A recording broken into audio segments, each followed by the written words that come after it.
শুভ শুভ শুভ দিন। আমার ভাতিজার আজকে জন্মদিন। ছোট একটা বাচ্চা দেখছি যে তার জন্মদিন উপলক্ষে কেক উদযাপন করা হচ্ছে। জানি না কেক কাটা কি ঠিক না বেঠিক তা সঠিকভাবে জানি না, কারণ ছোট বাচ্চা দেখিচ্ছে অনেক জেদ করিচ্ছে, সকলের জন্মদিন পালন হচ্ছে। এ কারণে আমার ভাতিজাও কান্না করছে।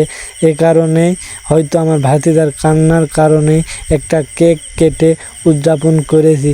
জানি না ঠিক কি না সঠিকভাবে, বা বলতেও পারি না। যেটা জানি না সেটা নিয়ে প্রসঙ্গে না দেওয়াটাই ভালো। তাই আমার ভাতিজার কান্না সইতে না পেরে একটা কেক এনে ফ্যামিলি সকলকে মিলে একসঙ্গে মিলে কেকের উদযাপন করেছি বা জন্মদিন উদযাপন করেছি।